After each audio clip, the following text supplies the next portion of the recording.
ኢየሱስ አንዱ አምላክ የማይሆንበት ጥቂት ምክንያቶች።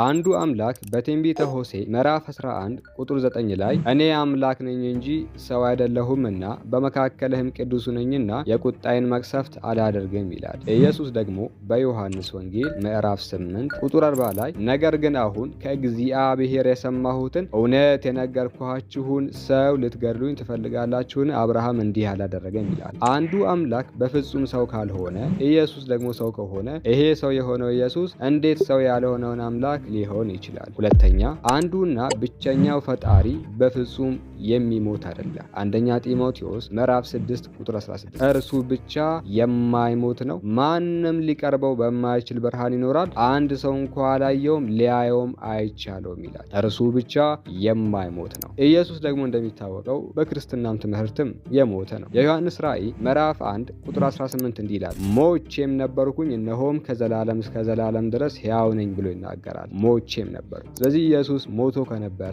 አንዱ አምላክ ደግሞ በፍጹም የማይሞት ከሆነ ይሄ የሞተው ኢየሱስ እንዴት ያ የማይሞተውን አምላክ ሊሆን ይችላል? ሶስተኛ አንዱና ብቸኛው ፈጣሪ በፍጹም አይተኛ። መዝሙረ ዳዊት ምዕራፍ 121 ቁጥር 4 እነሆ እስራኤልን የሚጠብቅ አይተኛም አያንቀላፋምም ይላል። ኢየሱስ ደግሞ በማርቆስ ወንጌል ምዕራፍ 4 ቁጥር 38 ላይ እርሱ በስተኋላዋ ትራስ ተንተርሶ ተኝቶ ነበር ይላል። አንቅተው መምህር ሆይ ስንጠፋ አንገድህምን አሉት ይላል። በግልጽ ተኝቶ ሐዋርያቶቹ እንዳስነሱት ይናገራል። ስለዚህ አንዱ አምላክ በፍጹም የማይተኛ ከሆነ ኢየሱስ ደግሞ የሚተኛ ከሆነ ይሄ የሚተኛው ኢየሱስ እንዴት ያ የማይተኛው ሕያው አምላክ ሊሆን ይችላል? ሌላኛው ትንቢተ ኢሳይያስ ምዕራፍ 40 ቁጥር 28 ላይ አላውቅህምን?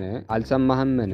እግዚአብሔር የዘላለም አምላክ የምድርም ዳርቻ ፈጣሪ ነው፣ አይደክምም፣ አይታክትም፣ ማስተዋሉም አይመረመርም ይላል። አንዱና ብቸኛው አምላክ በፍጹም አይደክምም። ኢየሱስ ደግሞ በዮሐንስ ወንጌል ምዕራፍ 4 ቁጥር 6 ላይ በዚያም የያዕቆብ ጉድጓድ ነበረ፣ ኢየሱስም መንገድ ከመሄድ ደክሞ በጉድጓድ አጠገብ እንዲህ ተቀመጠ፣ ጊዜውም 6 ሰዓት ያህል ነበር ይላል። በግልጽ ኢየሱስ እንደደከመውና እንደተቀመጠ ይናገራል። ስለዚህ ኢየሱስ የሚደክመው ከሆነ ይሄ የሚደክመው አካል እንዴት ያ የማይደክመው ሕያው አምላክ ሊሆን ይችላል?